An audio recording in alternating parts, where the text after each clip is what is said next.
Hi friends, Navratri चालू आहेत आणि नवरात्रीमध्ये पंचमीला, अष्टमीला किंवा नवमीला एक प्रसाद दिला जातो घरातल्या घटाला किंवा बाहेर ज्या देवी बसल्या जातात देवीच्या मंदिरामध्ये.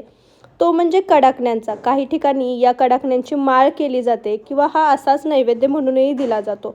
दसऱ्याच्या दिवशी काही ठिकाणी हा प्रसाद म्हणून वाटला जातो. तर अशी आज आपण कडाकण्यांची रेसिपी पाहणार आहोत. खूप साऱ्या भागांमध्ये हे मैद्यामध्ये बनवतात, तर खूप साऱ्या भागांमध्ये हे गव्हाच्या पिठापासून बनवतात. आज आपण अगदी पारंपरिक पद्धतीने गव्हाच्या पिठापासून गूळ घालून ही कडाकणी कशी बनवायची ते पाहणार आहोत. तर चला तर मग रेसिपीला सुरुवात करूयात. तर मी आधीच सांगितलं की आज आपण ही कडाकणी गव्हाच्या पिठापासून बनवणार आहोत. तर इथे मी 2 वाटी गव्हाचं पीठ घेतलेलं आहे. तुम्ही कुठल्याही वाटीने किंवा फुलपात्राने किंवा मेजरमेंट कपने हे मेजरमेंट घेऊ शकता. पण मी जे प्रमाण सांगते ते योग्य घेतलं तर कडाकणी अगदी कुरकुरीत आणि मस्त खुसखुशीत होतात. अगदी संपेपर्यंत छान कुरकुरीत अशीही राहतात. तर यामध्ये आपण 3 चमचे किंवा पाव वाटी बेसन पीठ घेतलेलं आहे. आता ज्या वाटीने मी गव्हाचं पीठ घेतलं त्याच वाटीने मी बेसन पीठ घेतलेलं आहे. चवीनुसार आपण यामध्ये मीठ घालणार आहोत. अगदी पाव चमचा मी यामध्ये मीठ घातलेलं आहे. गोडाच्या पदार्थामध्ये मीठ घातलं तर त्याची चव अजूनच छान येते. आता इथे आपण अर्धी वाटी गूळ घेतलेला आहे. हा गूळ थोडासा मी वितळून घेतलेला आहे. यामध्ये आपण अर्धी वाटी कोमट पाणी घालणार आहोत. तर जेवढं आपण गूळ घेणार आहोत तेवढंच आपण कोमट पाणी करून घेणार आहोत. कोमट पाणी यामध्ये घातल्यामुळे गूळ लवकर विरघळतो आणि जास्त वेळ लागत नाही. तर आपण कोमट पाणी यामध्ये घालून हा गूळ आपण छान मिक्स करून घेणार आहोत आणि हा विरघळून घेणार आहोत. प्रमाण जर योग्य असेल तर कडाकणी अगदी मस्त नरम न पडता छान खुसखुशीत होतात. पण जर थोडंसं प्रमाण बिघडलं तर कडाकणी कधी तेलामध्ये विरघळू शकतात किंवा त्याची चव बिघडू शकते. त्यामुळे प्रमाण योग्य घ्यायचं. तर तुम्ही पाहू शकता की गूळ माझा व्यवस्थित मी विरघळून घेतलेला आहे. पाण्यामध्ये हा व्यवस्थित विरघळून घ्यायचा. आता हा आपण गूळ गाळून घेणार आहोत. या गुळाचं पाणी आपण गाळून घेणार आहोत कारण गुळामध्ये भरपूरदा घाण कचरा असतो. तर हा व्यवस्थित गाळून घ्यायचा. तर हे आता गुळाचं पाणी आपलं तयार झालेलं आहे. तर आपण आता या पाण्याने कणिक भिजवून घेणार आहोत. तर इथे मी 4 टेबलस्पून तेल छान कडकडीत गरम करून घेतलेलं होतं. अगदी धूर निघेपर्यंत कडकडीत गरम करून घ्यायचं आणि याचंच मोहन आपण यामध्ये घातलेलं आहे. तेल गरम असल्यामुळे चमच्याने हे आधी व्यवस्थित मिक्स करून घ्यायचं आणि हे व्यवस्थित मिक्स झाल्यानंतर आपण हाताने थोडंसं हे चोळून घेणार आहोत. हेच तेल व्यवस्थित आपण हाताने चोळून घेतल्यानंतर गुळाचं पाणी घालून आपण हे कणिक मळून घेणार आहोत. पाण्याचं प्रमाण जरी योग्य असेल, माहीत असेल, तरी पाणी एकदम न ओतता थोडं थोडं करून आपण ही कणिक मळून घेणार आहोत. अगदी जास्त घट्टही नाही आणि सैलसरही नाही. चपातीला जशी आपण कणिक मळतो त्यापेक्षा थोडीशी घट्ट आपण ही मळून घेणार आहोत. जर तुम्हाला असं वाटलं की गुळाचं पाणी कमी पडलंय तर नॉर्मल पाण्याचा हात घेऊन तुम्ही ही कणिक मळून घेऊ शकता. तर इथे मी छान अशी घट्टसर कणिक मळून घेतलेली आहे. मी तुम्हाला दाबून दाखवते. तुमच्या लक्षात येईल की आपण कशा कन्सिस्टन्सीची कणिक मळून घेतलेली आहे. हवं तर वरून थोडंसं तेल टाकून आपण ही कणिक साधारण अर्धा तास भिजत ठेवणार आहोत. तर आपली कणिक व्यवस्थित अर्धा तास छान भिजलेली आहे. अर्ध्या तासापेक्षा जास्त ठेवली तरीही चालेल. तर आता ही आपण थोडीशी हलक्या हाताने मळून घेणार आहोत. कणिक गूळ घातल्यामुळे थोडीशी कडक होते. तर ही थोडीशी मळल्यानंतर मी एका पसरट ताटामध्ये किंवा परातीमध्ये ही घेणार आहे आणि आपला खलबत्त्याचा जो बत्ता असतो त्याने ही अशी छान चेचून घेणार आहे. कणिक तुम्ही जेवढी चेचून घ्याल तेवढी ही छान मऊसूद होते आणि कडाकण्या छान खुसखुशीत होतात.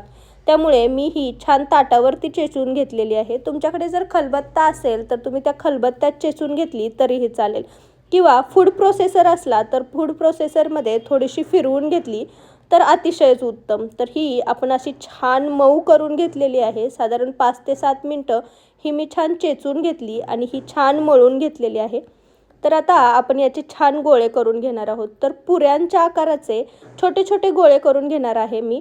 तर कडाकणी आपण छोट्या छोट्या गोळ्यांची बनवून घेणार आहोत. तुम्हाला हवं असेल तर तुम्ही मोठा चपातीसारखा एक लाटा लाटून त्याला वाटीने कट करून त्याच्या कडाकण्या बनवल्या तरीही चालतील. तर साधारण या साहित्यामध्ये 17 ते 20 कडाकणी सहज होतात. तर आपले गोळे तयार आहेत. आता थोडंसं मी गव्हाचं पीठ घेतलेलं आहे. यामध्ये आपण एक गोळा बुडवणार आहोत. गरज असल्यासच पीठ लावायचं. मला तर शक्यतो नंतरच्या कडाकण्यांना गरज लागली नाही. पहिल्या कडाकणीला मी तुम्हाला दाखवते. पीठ लावून ही छान आपण पातळसर लाटून घेणार आहोत. तर कडाकणं होईल इतकं पातळसर लाटून घ्यायचं. ती पातळ लाटल्यामुळे हे छान कुरकुरीत बनतं. तर तुम्ही पाहू शकता की मी हे छान पातळसर लाटून घेतलेलं आहे. याची जाडी तुम्हाला लक्षात येते आणि हे हातावर ठेवल्यानंतर ह्याचा आरपार आपला हात दिसतोय, म्हणजे इतकं मी पातळसर लाटून घेतलेलं आहे. आता काही ठिकाणी या कडाकण्यांची माळ केली जाते, त्यामुळे मी याला टूथपिकने आधीच एक होल मारते. त्याने आपण यामध्ये दोरा घालून याची माळ करू शकतो. तर अशा आपण सगळ्या कडाकण्या बनवून घेणार आहोत. मी काही कडाकण्या छोट्या वाटीच्या आकाराने कट करून अशा छोट्या छोट्याही बनवून घेतलेल्या होत्या. तुम्हाला हवं असेल तर कोल्हापूर साईडला काय कडाकण्यांचे कटरही मिळतात. त्याने कडाकण्यांच्या कडेला छान शेप येतो. तर तसेही तुम्ही कटर्सचा वापर करूनही कडाकणे बनवू शकता. तर हे असे छोटे छोटे कडाकणेही मी बनवून घेतलेले आहेत पुऱ्याच्या साईजचे. तर आपण आता हे छान कुरकुरीत होईपर्यंत तळून घेणार आहोत. तर इथे मी तेल गरम करायला ठेवलेलं होतं. मीडियम फ्लेमवरती आपण हे तेल थोडंसं गरम करून घेतलेलं आहे. जास्त कडकही हे गरम करून घ्यायचं नाही आहे. तर यामध्ये थोडासा गोळा टाकून बघितला की तो गोळा वर यायला लागला की आपण हे कडाकणं तळून घेणार आहोत. तर मी माझा व्हिडिओ स्किप झालेला आहे. कडाकण्यांना मी काटे चमच्याने असे टोचे मारून घेतलेले होते, जेणेकरून हे फुगणार नाहीत, पुरीसारखे हे फुलणार नाहीत आणि हे छान कडक होतील. त्यासाठी कडाकण्यांना आठवणीने असे टोचे मारून घ्यायचे.